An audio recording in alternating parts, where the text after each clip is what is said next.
Nang mahulog siya sa hagdan, sa paggising niya, naalala niya na taga-Ehipto siya. Ikukwento ko sa inyo mga katinagalog ko ang buhay ng babaylan na si Dorothy Eady.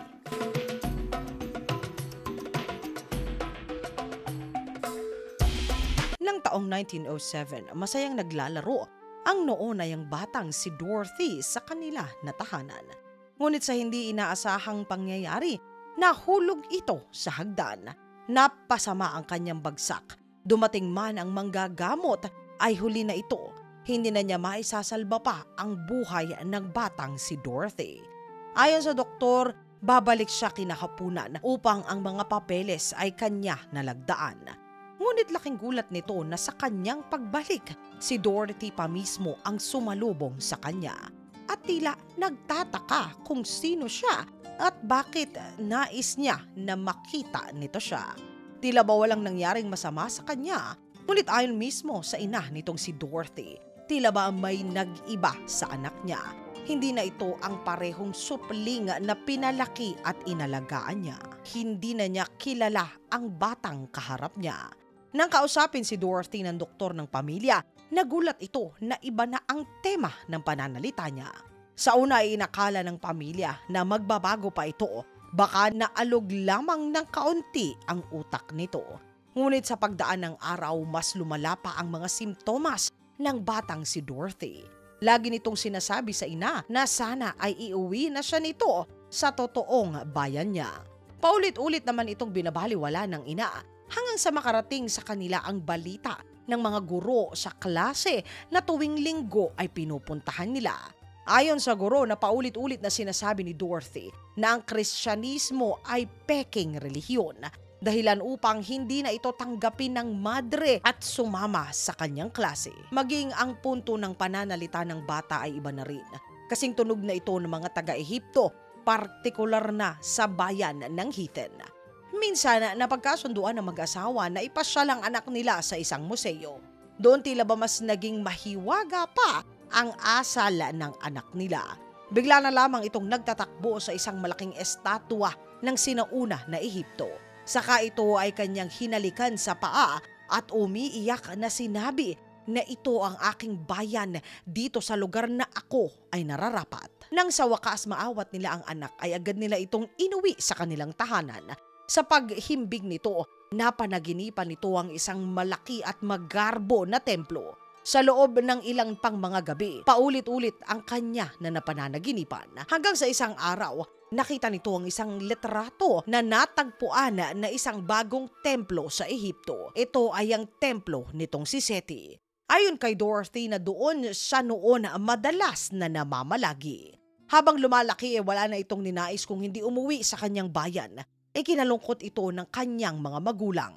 Nang magdalaga itong si Dorothy ay hindi na ito pumasok sa eskwelahan. Sa halip paulit-ulit na ito ay pumupunta sa museo kung saan ipinakikita ang sinaunang Ehipto. Doon minsan nakasalamuhan niya ang sikat na siyentipiko na ang trabaho ay suriin at aralin ang sinaunang pamumuhay sa Ehipto. Ikinagulat nito ng matindi na itong si Dorothy sa murang edad ay napakaraming nalalaman sa sinaunang kasaysayan. Mas nagulantang pa ito nang magsimula nitong basahin ang letra na kasulat sa tableta na bato. Ito ay naroroon sa museo. Sa paglipas pa ng panahon, ilang mga doktor na ang sumuri kay Dorothy. Humantong pa na inilagak ito ng sariling magulang sa isang mental na institusyon.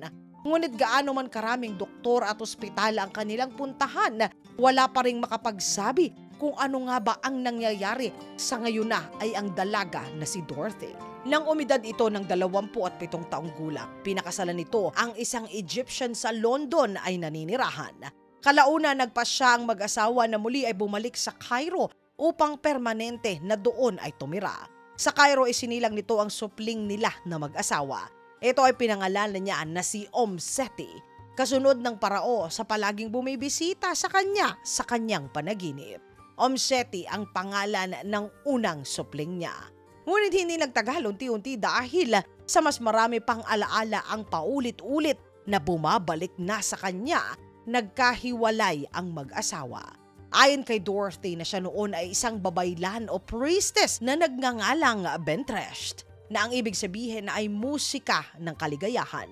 Dagdag nito na siya ay nakarating na sa mismong templo ni Seti. Ang kanyang ama ay sundalo na taga-Ehipto. Samantalang ang ina naman niya ay mangangalakal ng gulay.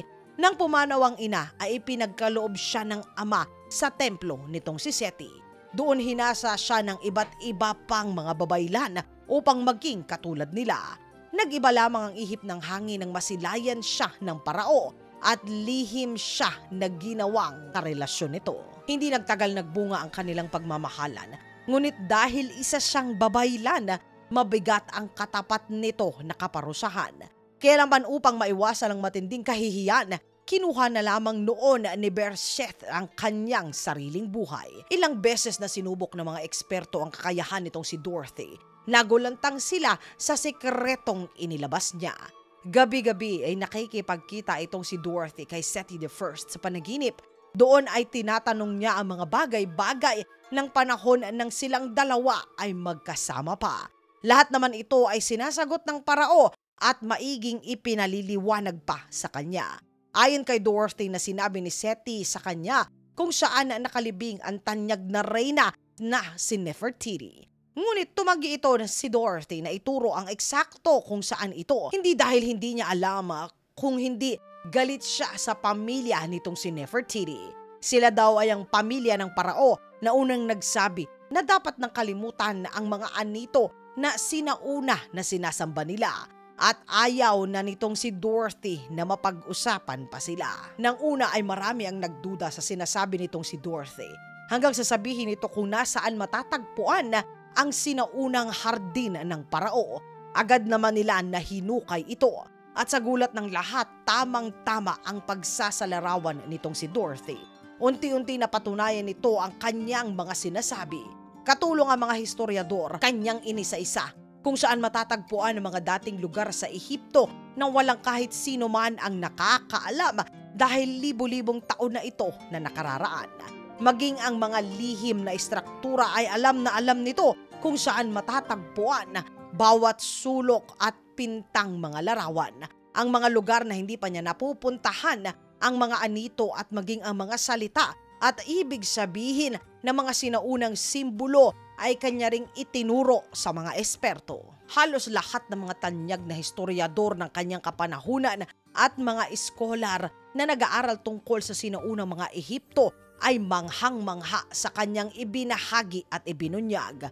Kung hindi dahil kay Dorothy, mga katinagalog, mananatiling malaking bahagi ng sinaunang mga taga-Ehipto ang magpasa hanggang ngayon ay naibaon na sana sa limot. Nang ika-21 ng Abril ng taong 1981, pumanaw si Dorothy sa edad na 77 taong gulang. Inihimlay ito sa disyerto sa bayan ng Ehipto. Ngunit nanatili na tila ba kamangha-mangha at isang kakaibang eksperyensya ang kanyang naibabahagi pa rin magpasa hanggang ngayon sa buong mundo. Ang bata na ipinanganak ng panahon ng sinaunang Ehipto at tila ba na reinkarnasyon sa panahon nating mga makabagong tao. Mga katinagalog ko, kung kayo po ang tatanungin, naniniwala po ba kayo sa reinkarnasyon? Kung totoo o hindi, ay isulat po ang comment sa ilalim upang sama-sama naman po na ito ay ating basahin. Ang may pinakamakabuluhang sagot po ay mananalo pa rin ng 100 Gcash load. Mga katinagalog, maraming salamat po sa pagsama ninyo sa isa na namang makabuluhang segment natin sa araw na ito.